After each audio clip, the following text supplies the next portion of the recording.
Hello, everyone.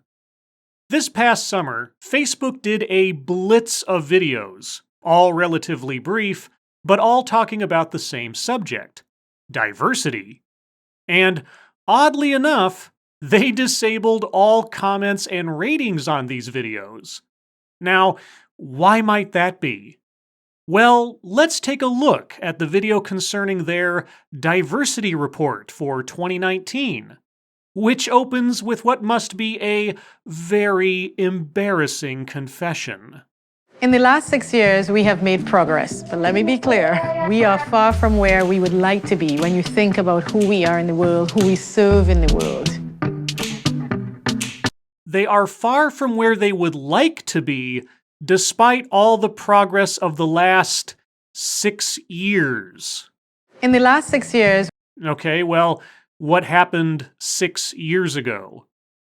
Well, I think it's more accurate to say 5 years ago, as the first time Facebook ever made their employee demographics public was in 2014.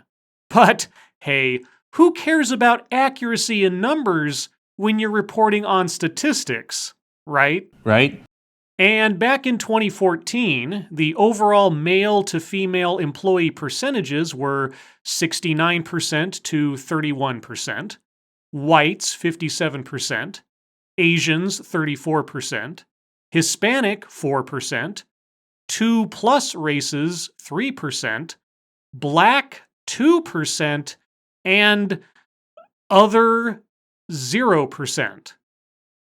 I'm not sure what other is, given that you put everything else above it. So, do you just not think that there are any others left to count? I have no idea. Anyway. Okay, so that's where you were 6 years ago. in the last 6 years, But you haven't improved as much as you want since then. Well, do tell. Facebook became really big really quickly and are still doing everything that we can to catch up and make sure that we are getting that balance right. Doing everything to get that balance right. What balance? A diversity balance?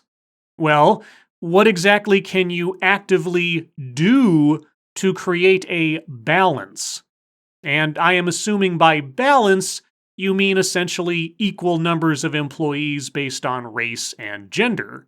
So, aside from hiring people on the basis of their race or gender, which, is illegal, what else are you doing to get that balance right?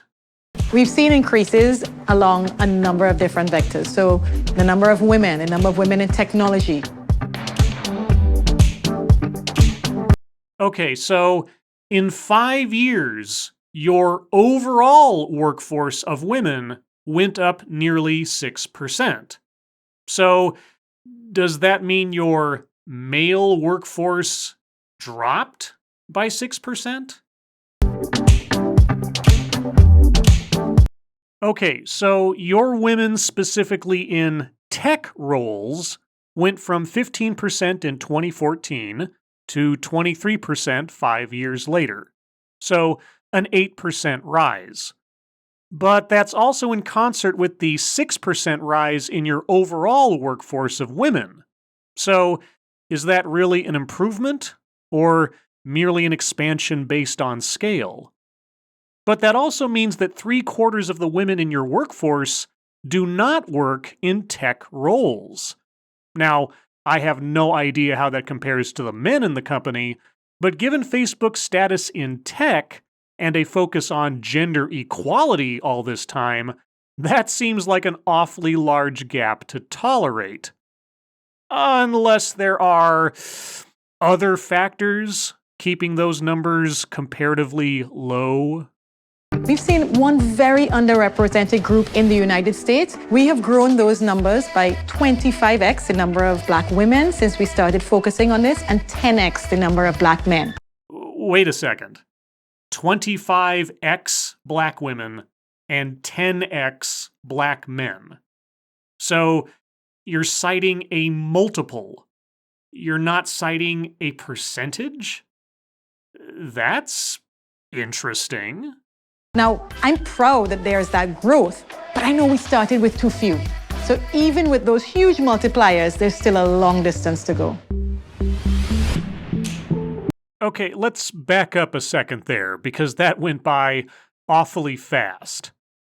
In 5 years' time, Facebook's overall black workforce went up only by, well, I'll be generous and say 2%, up from 2%. Okay, and then black employees in non-tech roles went from 2% to 8.2%. So, your actual population of black employees has barely moved, but of those black employees, you're highlighting the rise in non-tech roles. Not a rise in tech roles, as you did for women, but non-tech roles. So, black employees in tech roles didn't rise at all? For me as an Asian American, one thing that I'm really cognizant of is that we're very well represented, but then also when you look at the leadership levels, it's not necessarily the same ratio that you see. So for me, something that I'm very sensitive to is seeing Asian leaders rise. So you're sensitive to the race of people in leadership more than you are the qualifications of someone that would commend them to leadership. So, am I then to assume that the nearly 6% rise in Asian senior leadership is the result of racial discrimination in your hiring and promotion practices? I mean, I'm not exactly sure what other conclusion to come to when you juxtapose that statement of racial preference with that statistical rise in leadership. Our board of directors at Facebook is now 50% women or underrepresented ethnic minorities. That is progress. 5 years ago, that's not where we were. If by progress you mean quota fulfillment and an emphasis on race and gender in your hiring and promotion practices, then sure, that's progress. It also implicates a massive number of civil rights violations. But I guess we're really not worried about those these days. There's a little bit of building the plane as we're flying it. So you have no idea what you're doing or have any plan on how to do it. Got it. But also in the past, I think we tried to do a little bit more of putting our best foot forward rather than being authentic. Putting our best foot forward rather than being authentic. I have absolutely no idea what that means. Are you confessing to being dishonest? We're doing a much better job now of really highlighting where our shortfalls are and trying to improve on them as well. You've gotten better at admitting your shortfalls. Well, as I suppose this video demonstrates, showing that despite 5 years and any number of millions of dollars spent on trying to diversify your workforce, your gains can only be measured in statistical inches, except in those instances where the control is internal, with promotions to leadership and senior staff, which doesn't at all smack of racial or sexual discrimination, of course. Of course, of course. A lot of the communities that are struggling right now who use our platform, use it in probably some of the most important ways, but actually feel like Facebook's not hearing them. Ah, there's that number I was curious about. So, your black workforce went up 2% in the last 5 years, but your black workforce in tech roles went up 0.5% in 5 years.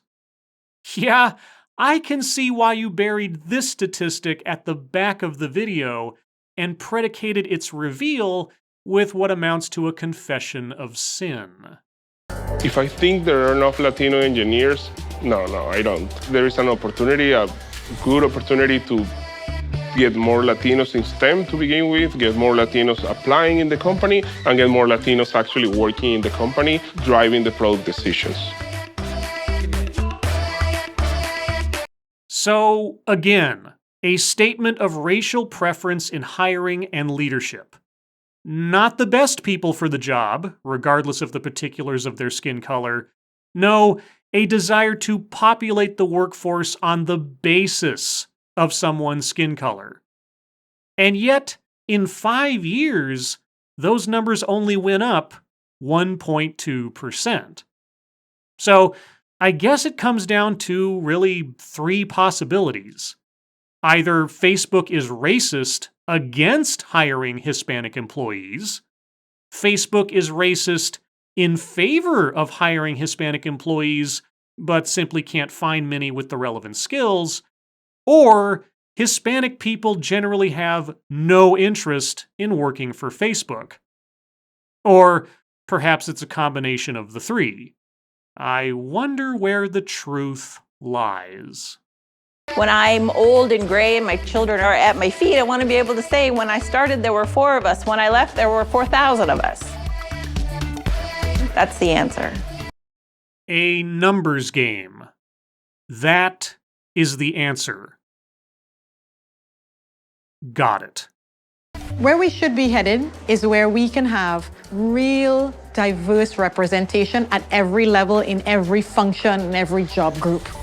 And by what mechanisms of recruitment, hiring, and promotion will you employ to achieve this utopian ideal, I wonder? And I guess I'll have to wonder because such things are rarely, if ever, specified.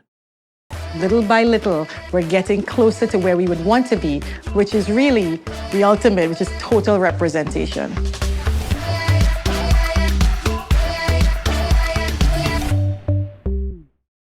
Total representation. I have no idea what that means. I'm not even sure Facebook knows what that means. But then, talking about impossible abstracts without bothering to define them is an easy enough exercise.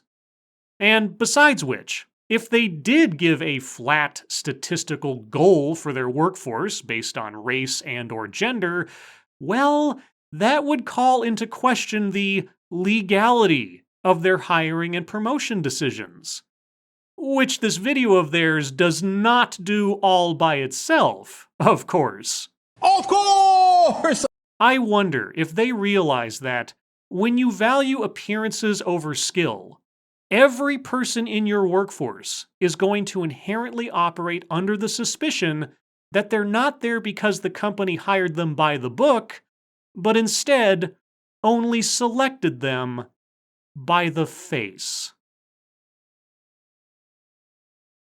As always, thank you for watching.